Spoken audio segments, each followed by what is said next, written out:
오늘 이 시간에는 우리 모두는 선교사입니다 라는 주제로 선교 사명에 대해서 교제하고 태국 선교지에서 보고 듣고 느낀 것을 우리 성도님들에게 보고하는 시간을 갖겠습니다. 지난주 목요일에 열린길 선교 후원회 그 이사분들 회의가 있었습니다. 그동안 이제 앞서서 선교사를 파송한 이후에 선교사들을 지원하고 후원하고 동력하는 것이 필요하다 해서 열린길 선교 후원회가 전국 모임에서 발의해서 세워졌습니다. 그곳에 이제 오랫동안 헌신했던 세 분의 연로한 형제님들이 참석을 하셔서 짧게 이렇게 말씀을 나눠주셨어요. 그런데 한 형제님의 권면의 말씀이 제 마음에 굉장히 큰 도전을 이렇게 주었습니다. 교회를 세우신 분이 누구십니까? 성령께서 우리 믿는 자들에게 오셔서 교회를 세우셨고 초대교회 성도들은 성령을 따라 행했습니다.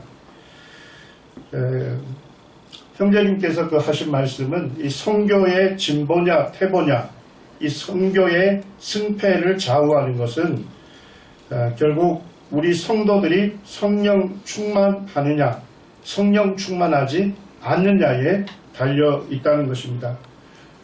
우리가 성령 충만하고 성령의 지배를 받는다면 뭐 할 수밖에 없다는 겁니까? 선교에 관심을 갖고 동력할 수밖에 없다는 것입니다. 우리 먼저 사도행전 1장 좀 펼쳐주시기 바랍니다. 4절에서 9절까지 사도행전 1장 4절에서 9절까지 제가 한 절 읽고 우리 성도님들 한 절 읽으셔서 교도가도록 하겠습니다. 사도와 함께 모이사 그들에게 분부하여 이르시되 예루살렘을 떠나지 말고 내게서 들은 바 아버지께서 약속하신 것을 기다리라. 너는 불로 세배를 베풀었으나 너희는 몇 달이 못되어 성령으로 세배를 받으리라 하셨느니라. 그들이 모였을 때 예수께 여쭈어 이르되 주께서 이스라엘 나라를 회복하심이 이때니까 하니 이르시되 회복하시는 아버지께서 자기의 권한에 두셨으니 너희가 알바 아니. 오직 성령이 너희에게 임하시면 너희가 권능을 받고 예루살렘과 온 유대와 사마리아와 땅끝까지 이르러 내 증인이 되리라 하시니라. 이 말씀을 마치시고 그들이 보는데 올려져 가시니 그분이 그를 가려 보이지 않게 하였다. 감사합니다. 이 본문의 말씀은 잘 아시죠? 주님께서 믿는 제자들 가운데서 마지막 말씀을 하시고 제자들이 보는 가운데서 주님께서 하늘로 올려 지셨습니다. 주님께서 제자들에게 4절에서 말씀하시기를 뭐라고 합니까? 예루살렘을 떠나지 말고 아버지께서 약속하신 것을 기다리라 이렇게 했습니다. 왜 주님께서 예루살렘을 떠나지 말고 아버지께서 약속하신 것을 기다리라고 말씀하셨을까요? 아버지께서 약속하신 것이 무엇입니까? 성령님이시죠. 사도행전 2장 33절에 보시면 약속하신 성령을 그가 아버지께 받아서 너희가 보고 듣는 이것을 성령을 부어주셨다 이렇게 말씀합니다. 오순절날 성령께서 믿는 자들에게 임하셨어요. 그때 사도 베드로가 성령 충만해서 복음을 전합니다. 그때 하신 말씀입니다. 약속하신 성령을 예수께서 아버지께 받아서 너희가 보고 듣고 있는 이것을 성령을 부어주셨다 이렇게 말씀을 하신 겁니다. 왜 주님께서 제자들에게 성령을 기다리라고 했을까요? 6절에서 말씀하시죠. 8절에서 오직 성령이 너희에게 임하시면 우리가 무엇을 받습니까? 권능을 받습니다. 자, 그 권능은 무엇을 할 수 있는 능력입니까? 8절 후반절에 보니까 내 증인이 되리라. 예. 예수님께서 성령을 기다리라고 하신 이유가 있습니다. 성령이 믿는 자들에게 임하시면 성령께서 믿는 성도들에게 권능을 주셔요. 능력을 주셔요. 그런데 그 능력은 무엇을 할 수 있는 능력입니까? 예수 그리스도의 증인된 삶을 살 수 있는 능력을 주시는 것입니다. 예, 그런데 6절에 보게 되면 제자들은 뭐에 관심이 있었습니까? 이스라엘 나라의 회복하심이 이때입니까? 제자들은 뭐에 관심이 있었어요? 자기들의 나라에 관심이 있었어요. 예수님의 제자들은 이미 예수님으로부터 모든 민족에게 가서 제자를 삼으라고 하는 지상 대명령을 이미 부여받았음에도 불구하고 온 천하에 복음을 전파하라는 예수님의 대명령을 이미 부여받았음에도 불구하고 제자들의 관심은 어디에 있었습니까? 자기들의 나라 이스라엘에만 관심이 있었던 것입니다. 그래서 예수님께서 8절에 그렇게 말씀하시는 겁니다. 성령이 너희에게 임하시면 너희가 권능을 받고 예루살렘과 온 유대와 사마리아와 어디까지요? 땅끝까지 이르러 내 증인이 될 것이다. 예. 제자들의 생각은 자기들의 나라 이스라엘의 회복만을 생각하고 있는데 성령님께서는요 이스라엘을 넘어서 땅끝으로 복음을 전하라는 관심이 있는 겁니다. 저는 이 본문을 보면서 사람의 생각과 성령님의 생각은 다르다 하는 것입니다. 예. 사람의 생각은 자기 마을, 자기 동네, 자기 나라에 관심이 있는 거예요. 그렇지만 성령님은 뭡니까? 이 전해진 예수 그리스도가 어디로 전파되기를 원합니까? 땅끝으로 전파되기를 원하는 겁니다. 예. 그래서 온 천하가 예수 그리스도를 듣기를 원하는 겁니다. 그들이 예수 그리스도를 믿고 구원받아서 예수 그리스도의 온전한 통치에 받기를 원하는 것입니다. 우리가 성령 충만하면 성령의 지배를 받게 되면 성령의 뜻을 따르게 되죠. 성령의 뜻은 무엇입니까? 예루살렘에 전해진 예수 그리스도가 온 유대에 전해지기를 원하시고 사마리아에 전해지기를 원하시고 어디까지요? 땅끝까지 전해지기를 원하는 것입니다. 앞서서 섬겼던 주의 종들은 그 생각을 저에게 전달을 했습니다. 우리 인간의 생각과 성령님의 생각은 다르다. 그렇기 때문에 우리의 생각, 우리의 육신을 의지해서는 안 된다. 성령님의 뜻이 무엇인지, 주님의 뜻이 무엇인지를 늘 살펴야 한다. 우리가 성령 충만하지 않는다면 성경을 생각하지 않을 거다. 그렇지만 성령 충만하다면 성령의 뜻을 따라 땅끝으로 예수 그리스도를 전하는 이 선교에 관심을 가질 수밖에 없을 거다.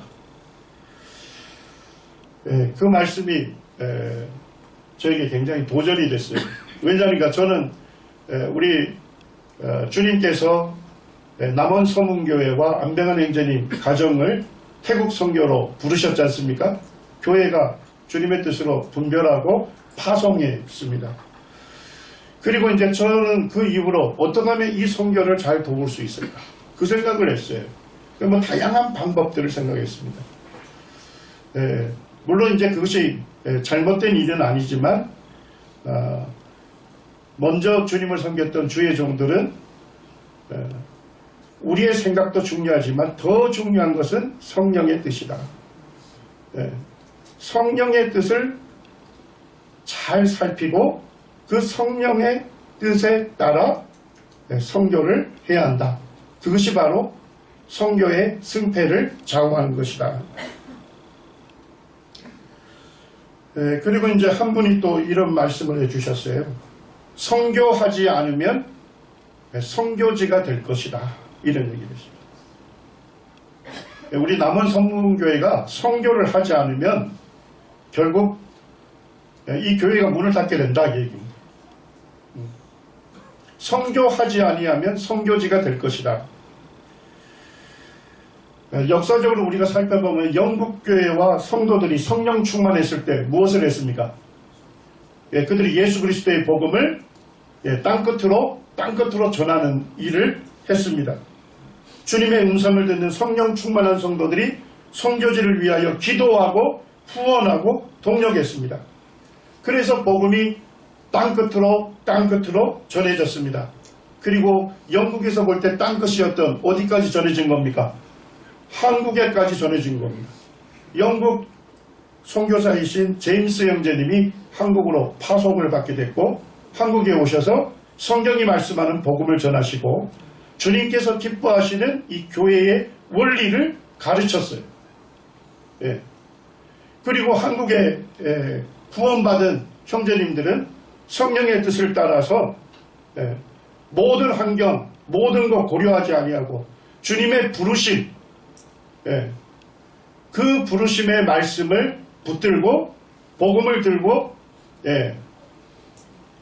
자기의 있는 고향으로 가고 그 다음에 전혀 모르는 지역으로 가서 오늘날 여러 도시에 하나님 기뻐하시는 교회가 세워진 것입니다.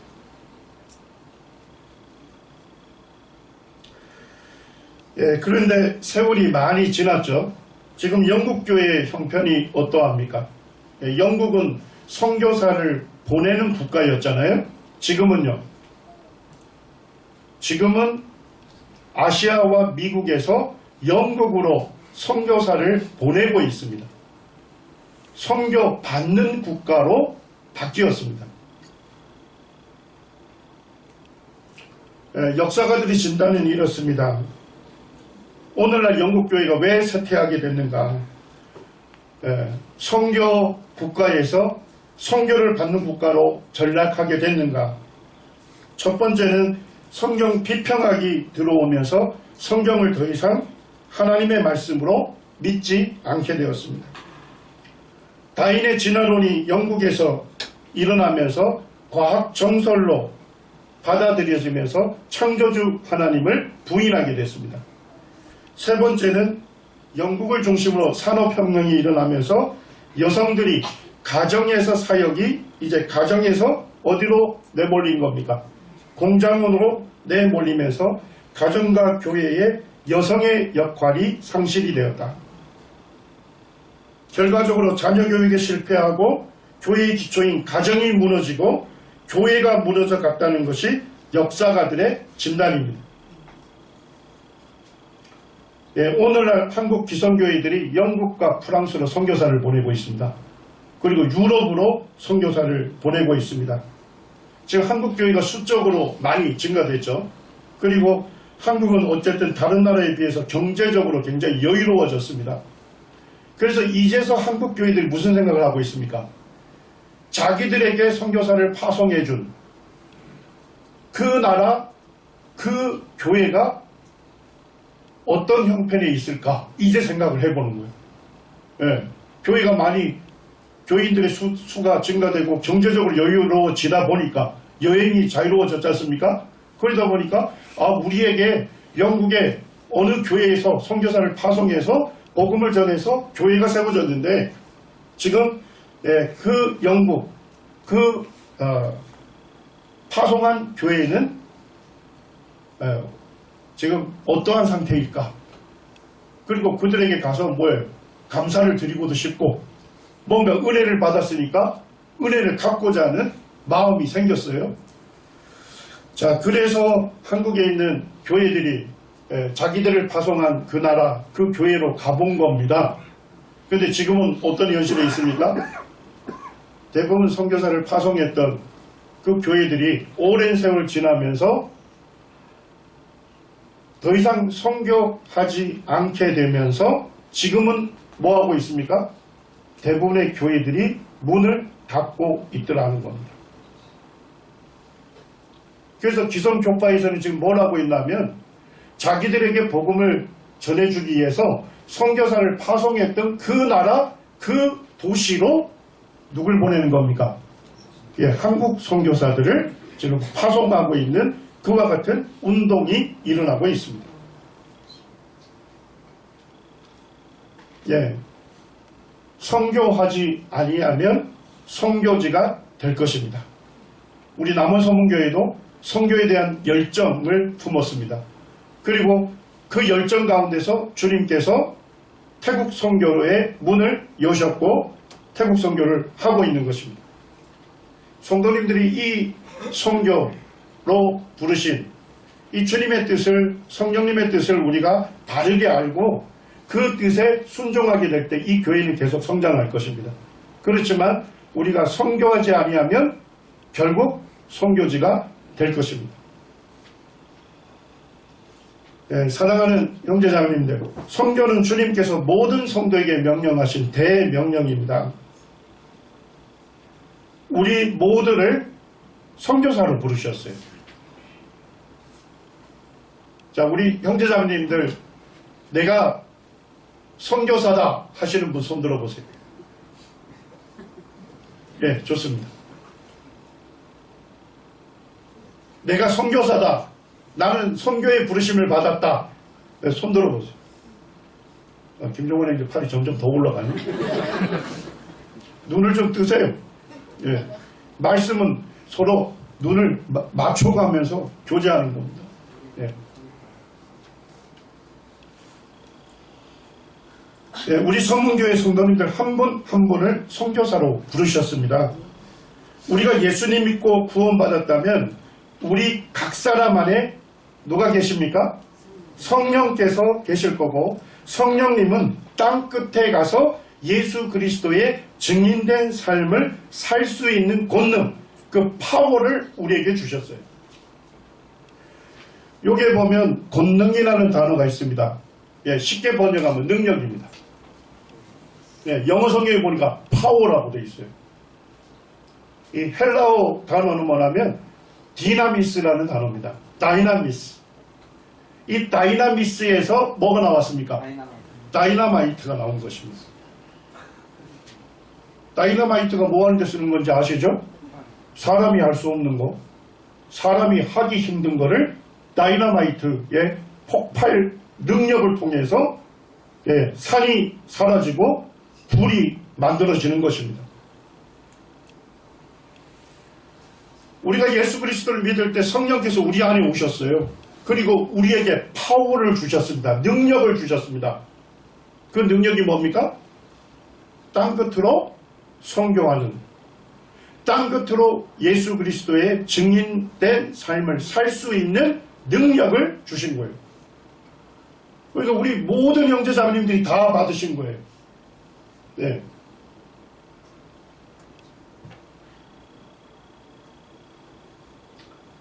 선교사는 두 부류가 있습니다. 한 부류는 뭘까요?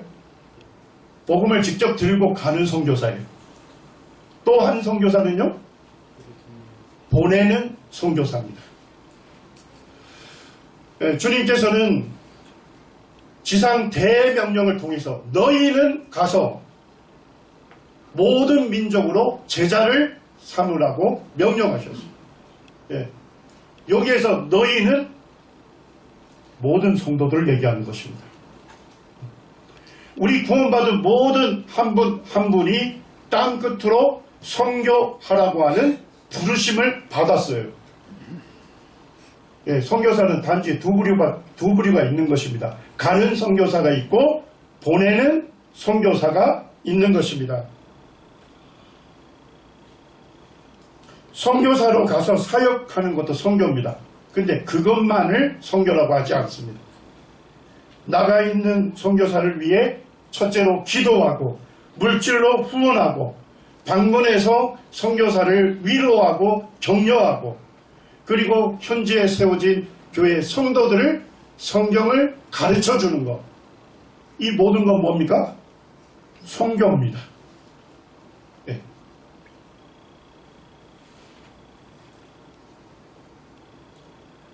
우리 이 자리에 있는 성도님들은 가는 선교사입니까? 가는 선교사입니까? 네, 아니라면 우리 모두는 다 보내는 선교사입니다. 네.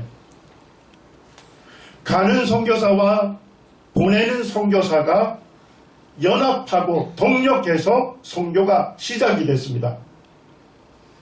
그리고 오늘날까지 선교가 되어 가고 있는 겁니다. 자, 언제까지 선교를 해야 할까요? 주님 오실 때까지 해야 하는 것입니다. 네. 우리가 선교에 실패하는 것 중에 하나가 뭐냐 하면 복음을 들고 가는 사람만 선교사라고 호칭하고 생각하는 것이 잘못된 것입니다. 우리 구원받은 모든 성도님들은 선교사로 부르심을 받은 거예요. 그리고 예수 그리스도의 증인된 삶을 살 수 있는 능력을 부여받았습니다. 그 능력, 다이나마이트와 같은 성령의 능력을 우리가 부여받은 것입니다. 자, 그런데 뭐예요? 다이나마이트를 내가 갖고 있을지라도 다이나마이트의 능력을 모른다면 사용하겠습니까? 사용하지 않겠죠. 예, 그렇습니다. 우리 성도님들이 아셔야 돼요. 사도행전 1장 8절에 분명하게 오직 성령이 너희에게 임하시면 너희가 권능을 받고 내 증인이 되리라. 우리 성도님들이 성령님으로부터 부여받은 그 권능은 다이나마이트와 같은 능력이에요. 사람으로 할 수 없는 것들을 성령께서 능히 행할 수 있도록 주신 능력입니다.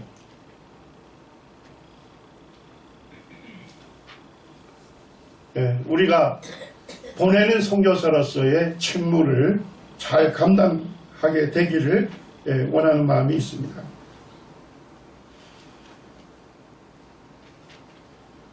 우리 성도님들 중에는 선교지를 방문하지 않은 분들이 많이 계시죠. 예. 그리고 이제 우리가 가끔 선교사분들 중에 한국에 들어오시면 우리 교회로 초청해서 1시간 정도 선교 보고를 받게 됩니다. 사실 이와 같은 것만으로 선교지나 선교지의 현실 또는 가는 선교사들이 겪는 여러 어려움들 이런 것들을 충분하게 이해하기는 쉽지 않잖아요.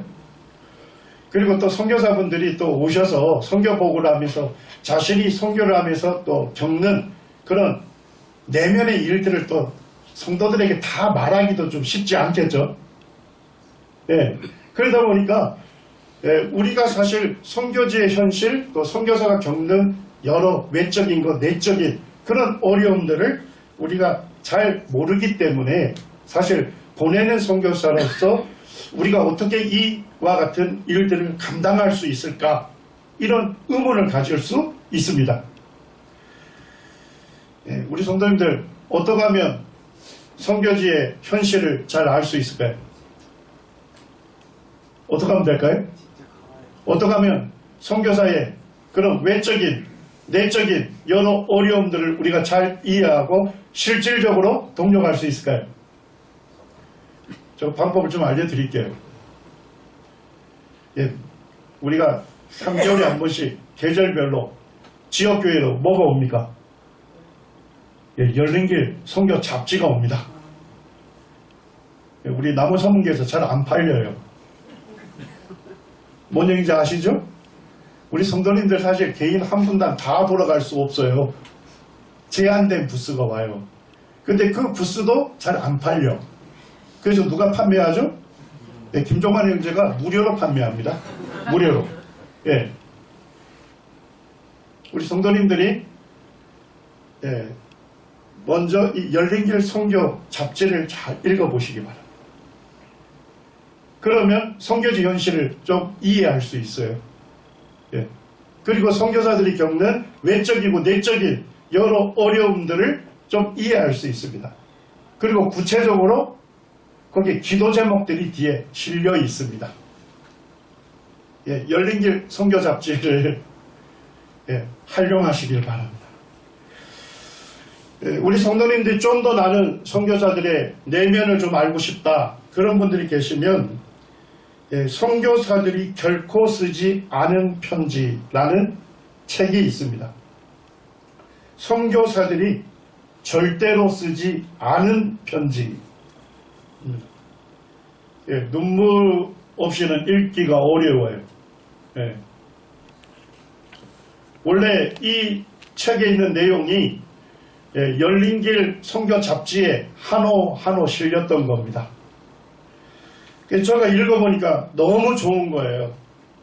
저도 읽으면서 선교사 분들이 한국에 와서 교회에서 선교 보고할 때 말할 수 없는 내용들, 속사정들, 속앓이하고 있는 것들, 그런 것들이 그 책에 그대로 써져 있어요. 그래서 제가 이것을 책으로 냈으면 참 좋겠다는 생각이 들었어요. 그래서 한 출판사를 운영하는 형제님에게 전화를 했어요. 형제님, 열린길 선교잡지에 실린 이 내용을 보니까 정말 우리 성도들이 읽어야 할 내용들입니다. 그러니까 이것을 책으로 좀 내주십시오. 그렇게 해서 이제 책으로 묶여서 나왔어요. 우리 저 북카페에도 가면 있습니다. 선교사들이 절대 쓰지 않은 편지입니다. 쓰고 싶었지만 쓰지 못하는 그 편지. 거기에 읽어보시면 선교사들의 속사정, 속앓이하는 그와 같은 어려움들을 잘 거기에서 기록하고 있습니다. 성도님들, 선교는 말로 하는 것이 아니고 행동으로 하는 것입니다. 선교는 사탄과의 치열한 영적 싸움입니다. 한번 생각을 해보시죠. 우리 남원 서문교회 성도님들 중에서 한 성도가 어려움을 당하면 우리는 어떡합니까? 어떡하죠? 한 성도님이 어려움을 겪고 있어요. 자, 그러면 어떡합니까? 아마 교회 일꾼들이 교회적으로 어떻게 도울 것인지 논의할 거예요. 맞습니까? 그리고 이렇게 주일날 공지도 할 것입니다. 그리고 성도님들은 어떻게 해요? 그 어려움 당하는 성도들 만나 주시겠죠? 그리고 위로하고 격려할 것입니다. 그리고 우리가 도울 수 있는 부분이 있다면 구체적으로 도울 것입니다. 그렇게 하죠? 네, 그렇습니다. 하지만 우리를 대신하여 치열한 영적 전투 최전선에서 전투를 벌이고 있는 선교사들은 그들의 고충과 그들의 간절한 기도를 누구와 나누어야 할까요? 우리 서문교회 자체내에서 어려움이 있으면 즉각적으로 일꾼들이 논의하고 그리고 교회적으로 도울 일들을 결정하고 공지하고 기도하고 만나주고 구체적으로 돕습니다. 그렇지만은 선교제는 어떻습니까? 영적 전투의 최전선에 있는 것입니다. 그리고 교회를 떠나 있지 않습니까? 어떻게 보면 홀로 싸우는 듯한 느낌으로 영적 전쟁을 벌이는 것이 선교지입니다. 그곳에서 발생하는 여러 어려움, 고충들, 누구와 나눠야 되겠습니까? 선교는 거룩하고 영광스러운 사역이지만 영적 싸움터입니다. 그렇기 때문에 영적 싸움터에는 고난이 있고 시련이 있고 눈물이 있고 아픔이 있는 것입니다. 때로는 죽음을 각오해야 하기도 하는 것입니다. 우리 남원서문교회 형제자매님들이 선교를 위해서 기도하시고 독려하시고 또 선교사가 한국에 왔을 때 사랑으로 섬겨주시고 잘하고 있습니다. 그런데도 불구하고 우리는 보내는 선교사로 주님 앞에 부르심을 받았고 그리고 보내는 선교사로서 능히 행할 수 있는 능력을 성령님으로부터 부여받았습니다. 그렇기 때문에 우리는 이 능력을 사용해서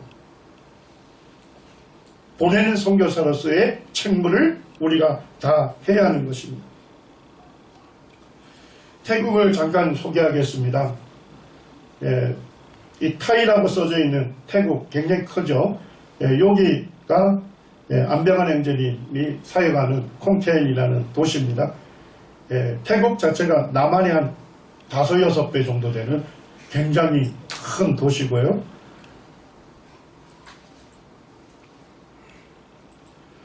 예, 태국은 불교의 나라죠. 그런데 우리는 불교의 나라 정도로 압니다만은 실제 불교 선교사, 승려라고 하죠. 승려들은 뭐예요? 전 세계에다가 파송하는 나라입니다. 예, 지금 이제 요번에 아내가 찍은 사진이네요. 저희가 캠프하는 장소인데, 예, 그 캠프하는 그곳에 지금 아침이 되면 승려들이 지금 이렇게 옵니다. 그러면 태국 사람들이 뭐예요? 무릎을 꿇고서 음식을 승려들에게 이렇게 뭐라고 합니까 이걸? 예, 공양, 시주 공양을 하는 것입니다 지금. 예, 그리고 태국의 남자들은 평생에 한번 절에 들어가서 승려의 삶을 살아야 돼요. 우리 한국의 남자들이 군 복무가 법적인 의무사항이지 않습니까? 예, 그것처럼 태국의 남자들은 평생에 한번 승려로서 머리 빡빡 깎고 들어가서 거기서 승려의 삶을 살아야 합니다. 요번에 찍은 사진인데 이렇게 불교가 사실 뼛속까지 들어가 있는 나라죠. 놀랍게도 여기가 사원입니다. 불교 사원인데 불교 사원 주변이 전부 뭐로 되어 있습니까? 둘레가 예? 뱀입니다. 뱀. 그리고 정문에 이게 뭘까요? 머리가 7개 달린 뱀인데 그 머리에 뭘 써놨죠? 왕관을 다 씌워놨어요. 예. 그리고 여기에도 보면 우리나라에서는 부처상 뒤에 이렇게 후광만 이렇게 그려져 있잖아요. 예, 그런데 태국은 아닙니다. 예, 머리가 7개 달린 뱀이 뒤에 후광을 이루죠. 그리고 머리에 각각 뭐가 씌워져 있어요? 왕관이 씌워져 있습니다.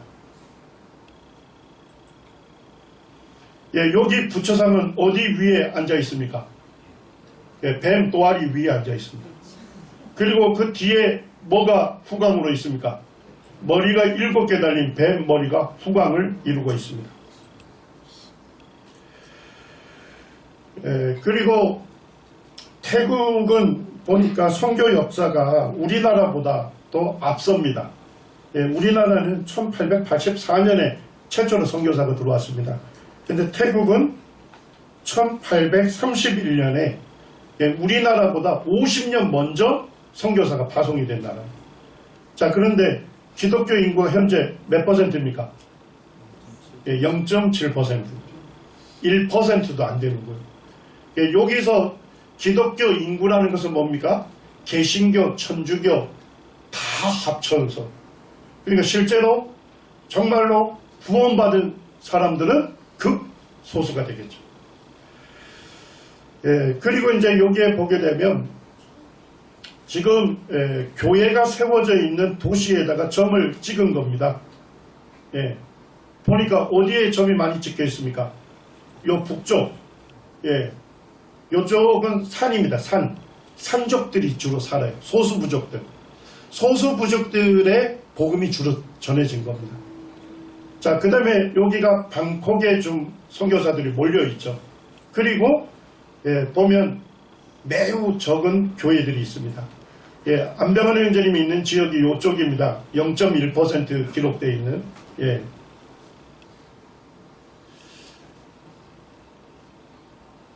예, 여기가 지금 안병환 형제님이 있는 쪽은 대부분 타이족이고 그리고 매우 교회가 적습니다. 전체적으로 0.7%지만 이산 지역은 뭐예요? 0.1%밖에 안 됩니다.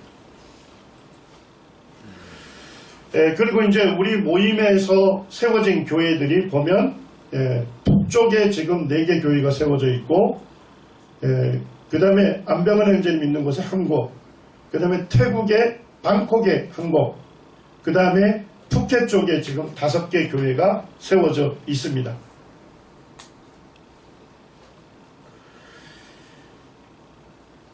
선교 전략가들이 이런 얘기를 합니다. 태국의 선교 역사를 보게 되면 한 번도 교회 부흥 시대를 경험한 적이 없답니다. 그러니까 선교사가 들어오고 한 번도 부흥의 역사가 없답니다. 그리고 이제 제가 요번에 그 장로교 목사님 한 분을 만났는데 선교사로 나와 있는 그분이 이제 신학대학의 교수의 일도 하고 있더라고요.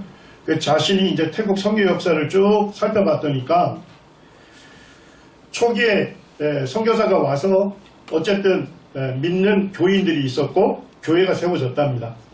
그리고 이제 교회의 대표들이 있을 거 아닙니까? 성경을 가르치는 목사와 같은 목회자들이 있었는데 초기에 선교사가 들어와서 태국에 몇 개 교회가 세워졌고 지도자들이 좀 세워졌을 때 그때 핍박이 있었답니다. 자, 그런데 뭐예요? 그 처음에 세워진 태국 교회가 핍박을 견뎌낸 것이 아니라 뭐였습니까? 그 목사분들이 전부 목사직을 내려놨어요. 내려놓은 게 거기서 끝나는 게 아니에요. 그들이 전부 승려가 됐습니다. 그리고 그 핍박지가 끝났을 때는 다시 목사로 돌아온 거예요. 그분이 말씀하시는 것은 대부분의 선교 역사를 보게 되면 선교사가 그곳에 들어가서 복음을 전하고 막 믿는 사람들이 생겼을 때 핍박이 생기면 어떻게 했습니까? 수많은 사람들이 그 핍박을 감수해야 했고 심지어는 뭐까지 했죠? 목숨까지 걸었던 것입니다. 근데 이와 같은 역사가 전혀 없는 곳이 태국입니다. 그리고 태국 선교가 힘든 이유를 몇 가지 꼽습니다. 첫째는 태국은 다른 강대국으로부터 지배를 한 번도 받은 적이 없습니다. 역사는. 그렇기 때문에 태국 사람들의 그 자긍심이, 민족 자긍심이 굉장히 대단합니다. 그렇기 때문에 기독교를 뭐로 보는 거예요? 다른 나라 종교로만 인식을 하는 어려움이 있습니다. 그리고 태국은 먹고 사는 것이 해결된 나라입니다. 쉽게 얘기하면요, 제가 필리핀에 가게 되면 삼색 볼펜 하나 가져가도 훌륭한 선물이 되거든요. 좋은 선물. 그런데 태국에서 삼색 볼펜으로 선물로 드리기는 손이 좀 민망합니다. 왜? 그 사람들도 먹고 사는 게 해결된 나라예요. 웬만한 선물은 선물로 여겨지지가 않는 나라입니다. 그러다 보니까 선교사들이 태국 사람들과 만남을 갖는 접촉점을 갖기가 굉장히 어렵다 하는 호소를 많이 합니다. 세 번째는 태국 사람들의 습성입니다. 태국민들은 급격한 변화를 싫어합니다. 적어도 우리나라는 뭡니까? 겨울이 있잖아요. 그죠? 겨울을 준비 안 하면 어떻게 되죠? 얼어 죽는 거죠. 그래서 한국 사람들은 뭐예요? 늘 겨울을 준비하지 않습니까?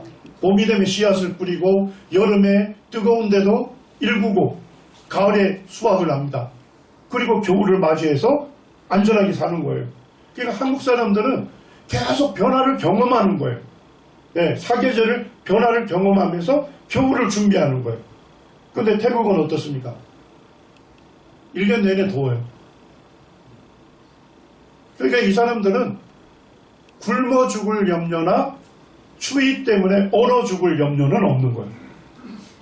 그러다 보니까 급격한 변화를 싫어합니다.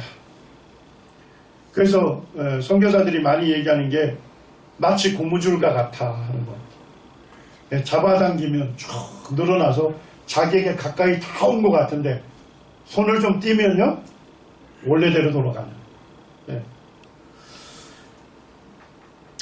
예전에 한번 안병헌 형제님이 복음을 전하기 위해서 계속 만남을 가졌던 태국 분들이 있어요. 그분들 중에 몇 분이 우리 한국 방문했었죠. 그리고 우리 그 기도 제목에 보면 뭐 경찰대학 렉 교수님 부부 뭐 이런 분들 이름이 올라가 있어요. 그분들이 사실 한국에 온 지 굉장히 오래됐죠. 그러니까 안 형제님이 지금도 계속 관계를 가져요. 예. 제가 요번에 갔더니까 그분들이 다 나오셨더라고요. 예, 식사를 같이 했습니다. 예수님 얘기하면 얼굴이 완전히 정색이 돼요. 정색. 예?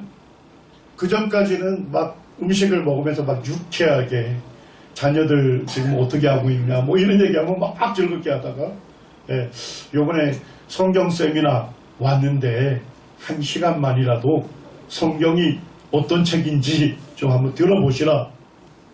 예, 그러면 벌써 안면 이게 그냥 예, 웃음 표정이 싹 사라집니다. 예, 예, 안영님이 지금 거의 10년 넘게 공들이고 있는 거예요. 그렇지만 그 사람들에게 복음을 한번 전하지 못합니다. 그 정도로 어려움을 겪고 있습니다. 이번에 우리 남원서문교회에서 저희 부부를 보내주셔서 지금 한 달 정도 아마 태국에 가장 오랜 기간 제가 머물러 온 것 같습니다. 몇 분 형제님들 수고해 주셔서 임실 터미널까지 이렇게 태워주시고 저희를 위해서 기도해 주셨어요. 여기가 이제 선교지에 작은 방 한 칸을 주셔서 저는 이제 조그마한 책상 하나 두고 이렇게 둥지를 틀었습니다. 여기서 이제 계속 말씀 준비하고 또 성도들과 함께 말씀을 이렇게 교제를 했습니다. 요 형제님이 안우선 형제님이라는 분입니다. 우리 기도 제목에 있죠? 현지 일꾼이 세워지기를 기도하고 있는데 안우선 형제님이 성도들의 교제에 좋은 구심점이 되고 있었습니다.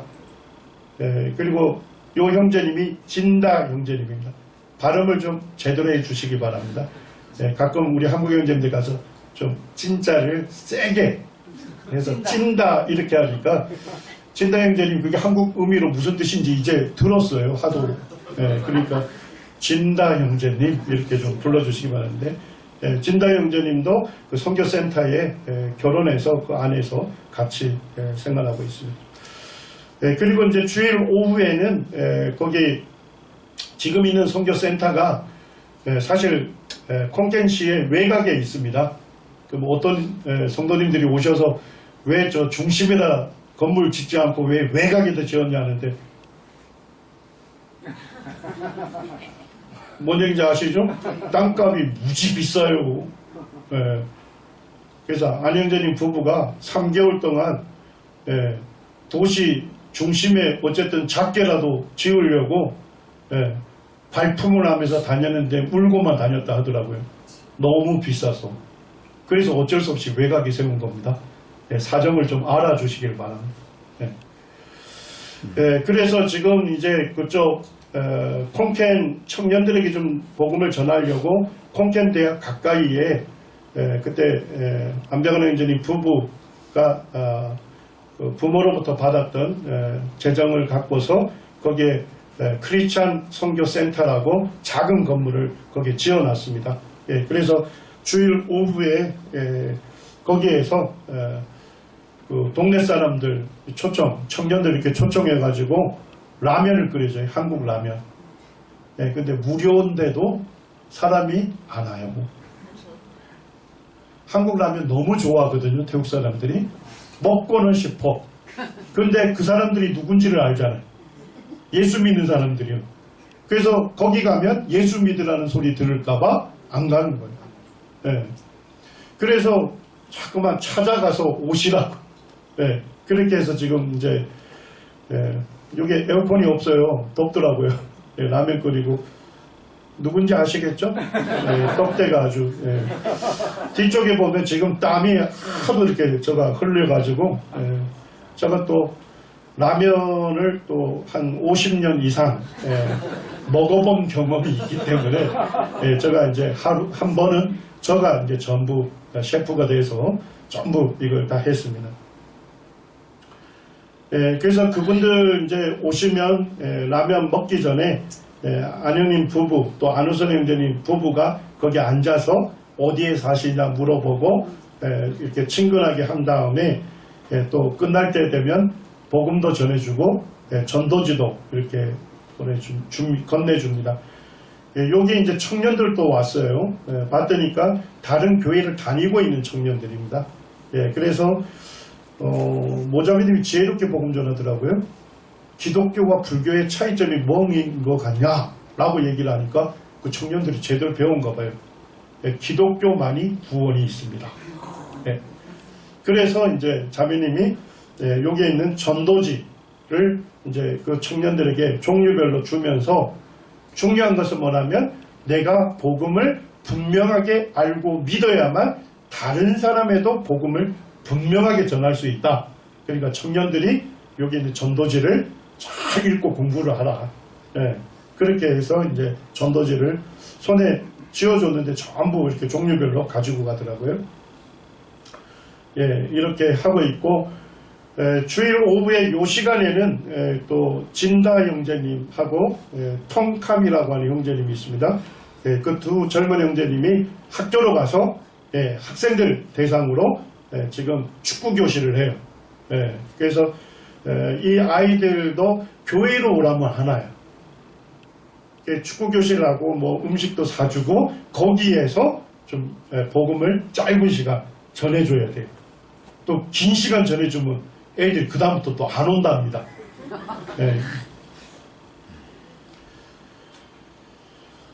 그리고 이제 이제 시간을 내서 지금 어쨌든 그 현지 성도들의 교제 중심이 되는 이 안호선 형제님 부부에게 이제 좀 격려하고 또 주님의 몸된 교회를 섬기는 이 일이 얼마나 가치 있는 일이고 귀한 일인지를 좀 교제를 했습니다. 그리고 이제 진다 형제님의 아내 되는 자매인데요.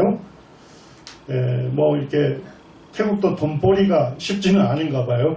그래서 지금 이제 그 뭡니까 이 부각이죠, 김부각. 이거를 모자매님이 한번 이 자매님에게 좀 가르쳐줘서 판매를 하면 어떨까 그렇게 해서 이분들이 꽤 좋아한대요. 그래서 지금 집사람이 사진을 찍었는데 집사람이 이제 전부 전수를 해줬어요. 우리 왕년에 구예배당 옥상에서 김부각 많이 했지 않습니까? 예배당 건축하면서 그 건축비에 좀 자매님들이 사용한다고 해서 집사람도 많이 이 김부각 만드는데 숙련이 됐기 때문에 숙련된 조교로부터 자매님이 잘 전수를 받았습니다. 그리고 이제 이때 수양회가 있었습니다. 김강수 형제님 오셔서 복음을 전해주셨고요.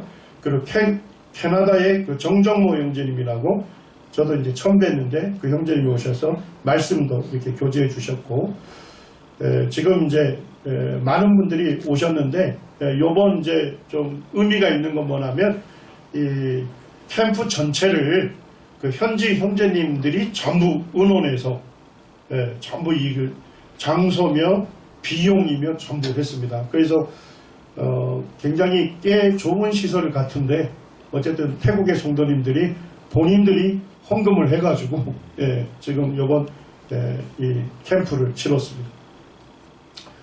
여기 아마 가보신 분들은 알 텐데 이 뿌로이라고 하는 자매입니다. 그 뿌로이 자매님의 가족이 오셨는데 몇 시간 걸렸을까요? 10시간 버스 타고 오셨답니다. 태국의 버스 맨 뒷칸에는요 화장실이 있습니다. 계속 자고 와야 하니까요. 계속 오랜 시간 걸리기 때문에 10시간 지금 하셔서 이곳에 오셔서 말씀을 들었습니다.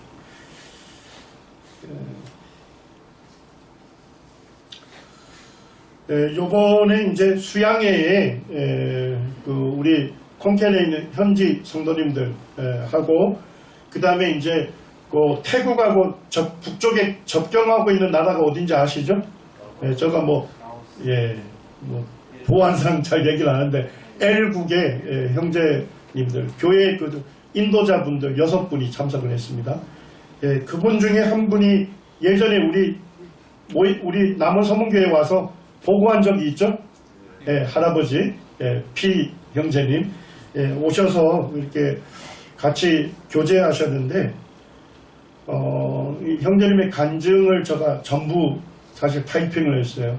간증이 굉장히 제게 도전이 많이 됐어요. 제가 짧은 시간 빠르게 읽어드리겠습니다. 저는 죽음을 앞둔 연로한 노인입니다. 우리나라 첫 번째 안과 의사이기도 합니다. 하지만 제 본업은 주님을 섬기는 것입니다. 저는 1970년도에 예수님을 믿었습니다. 여러분이 알듯이 우리나라는 오늘날에도 예수님을 믿는 믿음 때문에 핍박을 당하고 있습니다. 공산당이 통치하기 전부터 성도들은 핍박을 받았습니다. 현재 우리나라에는 3만 명 내지 4만 명 정도의 그리스도인들이 있습니다. 우리나라의 복음은 최초로 스위스에 있는 형제 교회들로부터 전해졌습니다. 우리 교회 인도자들 간에 협력하고 연합하는 데 어려움이 있습니다. 주님의 새 계명 서로 사랑하라는 말씀을 순종하지 못하고 있습니다. 우리 인도자들이 주님 안에서 연합하도록 기도해 주십시오. 우리가 주님을 전심으로 섬기면 주님께서는 우리를 사용하십니다. 핍박은 하나님께서 또 다른 전도의 문으로 인도하는 길입니다. 핍박은 교회를 확장합니다. 우리나라 여러 곳에서 핍박이 일어나고 있습니다. 나는 핍박받는 성도들과 함께하면서 그들을 돕고 있습니다. 성도들은 우리가 끝까지 인내한다면 주님께서는 반드시 승리하게 하실 것이라는 확신이 있습니다. 최근 T 마을에서는 동네 사람들이 성도님들의 집을 부수어 버렸습니다. 성도님들 15가정이 집도 없이 밭에서 생활하고 있습니다. 우리나라는 핍박이 점점 심해지고 있습니다. 교회는 그러나 더욱 확장되어 가고 있습니다. 그리고 소수 부족에게도 널리 복음이 전해지고 있습니다. 주님을 섬긴다는 것은 우리의 몸을 드리는 것이며 생명을 드리는 것입니다. 우리나라는 성도들에게 무슨 일이 일어나면 법적으로도 보호받지 못하고 어느 사람도 성도들을 변호하지 않습니다. 우리나라에는 성경학교도 없지만 핍박을 통해서 복음이 전해지고 있습니다. 중요한 것은 우리가 이곳에서 성경을 배웁니다. 우리는 배운 것을 우리나라에서 전하고 있습니다. 우리 교회 일꾼들은 성경에 대한 지식이 많지 않습니다. 하지만 우리는 주님께서 죄인의 구세주이시고 죄와 사망으로부터 우리를 구원해 주시는 분이시며 믿는 자들에게 새 생명을 주신다는 진리를 알고 믿고 전하고 있습니다. 나는 나이가 많고 주님께서 저를 언제 데리고 갈지를 모릅니다. 나의 남은 생애를 통해서 주님의 뜻을 이루는 주님의 도구가 되기를 원합니다. 내 인생의 문이 거의 닫혀질 때가 되었지만 제게 주신 주님의 일이 작을지라도 끝까지 최선을 다하길 원합니다. 이것이 주님께 받은 사랑에 대한 감사를 표현하는 것으로 생각합니다. 한국교회 성도님들에게도 감사를 표하고 싶습니다. 댐이 붕괴되어 많은 마을이 수위를 입었을 때 안병환 형제님을 통해서 한국 성도님들이 옷과 헌금을 보내주셨고 저는 의약품을 제공했습니다. 성도들뿐만 아니라 믿지 않는 사람들에게도 나누어 주었고 이 선한 행실로 인해서 불신자 중에 믿는 사람이 있었습니다. 핍박받는 우리를 위해 기도해 주십시오. 이 형제님을 제가 이제 엘국에 들어가서 처음 뵀을 때 아주 인자하게 생긴 할아버지. 예. 그래서 그때도 이제 쭉 교제를 하면서 제가 물었습니다. 우리 한국 지역교회가 엘국 성도들을 위해서, 교회를 위해서 어떤 부분에 좀 도움을 드릴 수 있을까요? 그렇게 얘기를 했어요. 그랬더니까 그 형제님이 그러시더라고요. 우리에게는 돈이 필요하지 않습니다.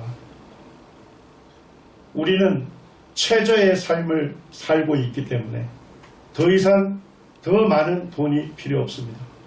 우리에게 진짜 필요한 것은 성경 진리를 올바르게 배우는 것입니다.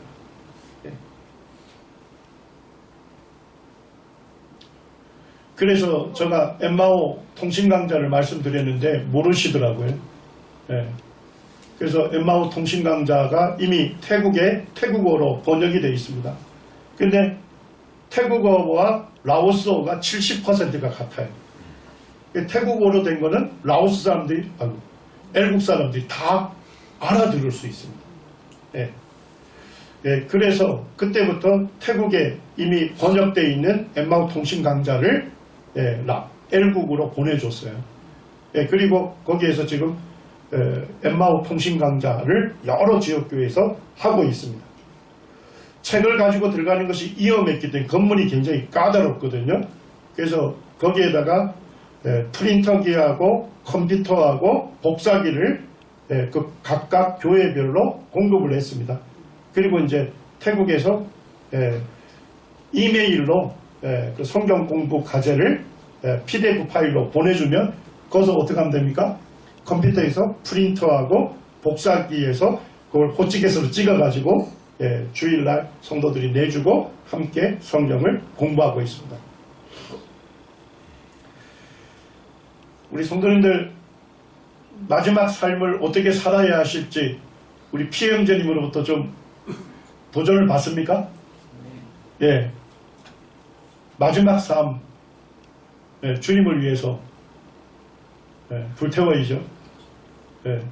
그 일이 작게 보이는 일일지라도 주님을 위해서 주님께서 나를 부르실 때까지 주님 일에 신실했으면 좋겠습니다. 태국 선교지 기도 제목 잠깐 나누겠습니다. 마지막으로 선교사 부부가 영적으로나 육체적으로 건강할 수 있도록 기도해 주시기 바랍니다. 교회에는 어려움이 없을 수 없죠.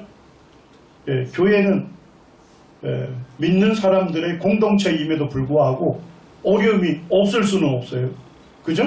그 어려움을 우리가 얼만큼 슬기롭게 잘 극복해 가느냐가 중요한 거죠. 한국에서는 여러 동력자가 있어서 함께 어려움을 겪기 때문에 무거운 짐도 나누어질 수 있고 그렇기 때문에 스트레스도 적게 받습니다. 그러나 선교지 상황은 다릅니다. 세워진 교회는 아직 미약하고 성도들은 양육 과정에 있기 때문에 선교지에서 생기는 어려움의 많은 부분, 무거운 짐을 선교사 홀로 짊어질 때가 많고 스트레스도 크게 받습니다. 안영전님 부부도 스트레스 상황에 늘 놓여 있습니다. 이런 부분에 파송교회의 돌봄과 교제가 절실합니다. 형제자매님들이 자주 안영전님 부부와 전화통화도 해주시고 충분하게 이야기를 좀 들어주십시오. 그것만으로도 많은 부분 해소되고 해결이 됩니다. 교회적으로 제안한다면 선교를 담당할 장로님과 집사님이 참여하고 선교에 관심이 있는 성도님들로 구성된 선교부가 만들어졌으면 좋겠습니다. 그래서 언제든지 선교부를 통해서 태국에 있는 중요한 일들을 바로 알려드리고 논의도 되고 교회로 바로 공지가 될 수 있도록 그런 선교부가 만들어졌으면 좋겠습니다. 두 번째는 후임 선교사를 위해서 기도해 주십시오. 할 수만 있다면 우리 교회에서 후임 선교사가 일어났으면 좋겠습니다. 안영전님도 그렇게 기도하고 있고 저 또한 서문교회를 태국 선교로 부르신 주님께서 우리 젊은이들 가운데서 선교사를 세워주기를 원하고 있습니다. 선교사의 나이가 젊을수록 선교적 관점에서 좋다고 생각합니다. 젊을수록 언어를 익히고 문화를 습득하는 데 좋습니다. 그리고 젊을수록 아이들과 학생들과 청년들에게 복음을 전하기가 좋습니다. 태국 선교는 길게 내다봐야 합니다. 세 번째는 콩켄 교회 현지 장로가 세워질 수 있도록 기도해 주시기 바랍니다. 성도님들이 그리 많지 않음에도 현지 장로를 세우는 것은 절실한 일로 보입니다. 안영재님 부부도 연령이나 건강으로 볼 때 언제까지 선교 사역을 장담할 수 없다고 봅니다. 감사하게도 안영재님 부부가 7개월 안식기간을 갖는 동안 콩탱교회는 어떠한 어려움도 없이 성도들이 서로 연합하고 동력했다는 이야기를 들었습니다. 그리고 이런 일의 중심이 되는 귀한 형제님 가정도 있다는 것을 알고 있습니다. 네 번째는 그 태국에 복음 전하기 어렵잖아요. 불교 국가인데도 크리스마스 행사를 학교에서 합니다. 예, 그래서 그날만큼은 이 교회의 문을 열어줘요. 그날만큼은. 예, 그래서 태국의 학생들이 굉장히 많지 않습니까? 몇백 명 되는 학생들을 모아놓고 성탄절 그 행사도 하고 그러면서 이제 복음을 전해줍니다. 요번에 태국의 학교에 4곳이 그 4곳에서 복음을 전할 수 있는 기회를 갖게 됐고요. 돈단이라고 하는 그 시장이 있습니다. 큰 시장. 그 특설 무대를 빌려서 그게 시장에 수많은 사람들이 오거든요. 전도지도 배부하고 공적으로 마이크 들고 복음을 전하고자 지금 계획 가운데 있습니다. 그래서 요번에 전국적으로 27분의 성도님들이 참여합니다. 우리 남원 서문교회에서도 몇 분의 성도님이 참여한다고 얘기를 듣고 있는데 좀 공적으로 좀 감사를 표해야 할 것 같습니다. 그리고 이 사역을 위해서 우리 남원 서문교회도 더 긴밀하게 교제하고 협력을 했으면 좋겠다 하는 마음이 있습니다. 마지막으로 선교부가 만들어진다면 또 선교부가 만들어지지 않더라도 매년 교회 일꾼들의 정규적인 방문이 필요하다고 생각합니다. 그래서 직접 우리 교회 일꾼들이 선교지를 가봐야 선교지 현실을 알 수가 있고 또 어떤 부분에서 교회가 긴밀하게 동력할지를 이해하게 될 겁니다. 그렇게 해서 그 선교지 방문을 정규적으로 하면서 선교사 부부를 위로하고 격려하고 또 그들의 어려움도 살펴주고 그 다음에 성경을 가르쳐주는 것과 복음 전하는 사역에도 동력이 절실히 필요합니다. 우리 안병헌 형제님 은사를 잘 아시죠? 잃어버린 영혼들 불쌍히 여기고 그들을 만나서 사랑으로 섬겨주죠. 그리고 교회로 인도하는 일에 우리 남은 서문교에서 오랫동안 쓰임을 받았습니다. 한 분의 사람이 모든 은사를 갖고 있지 않지 않습니까? 그렇기 때문에 성경을 가르쳐주는 일, 복음을 전하는 일, 이런 일에 우리 남은 서문교회 일꾼들의 동력이 절실히 필요하다 생각이 됩니다. 오늘 제가 한 달 동안 그곳에 가서 보고 또 듣고 느낀 겁니다. 그 장로교 목사님이 그러시더라고요. 자기가 31살에 태국 선교사로 파송을 받았대요. 그리고 선교한 지 31년이 됐답니다. 이분이 나이가 몇 살인지 아시겠죠? 31살에 나가서 31년 선교하고 있어요. 그래서 말하는 것이 한국어보다 태국어가 더 쉽대. 그런데 태국 사람들을 이해하기는 더 어려워지는 것 같다고 하고 태국 선교는 너무나도 어렵다. 그런 이야기를 제가 들으면서 우리 남은 서문교회 형제자매님들의 기도 또 후원, 동력이 절실히 필요하다. 결국 남원 서문교회의 동력의 여부가 태국 선교의 승패를 좌우한다. 저는 그렇게 생각합니다. 그래서 우리 교회가 잘하고 있습니다만 더 세밀한 부분에 동력을 했으면 좋겠다 하는 마음이 있습니다. 감사합니다.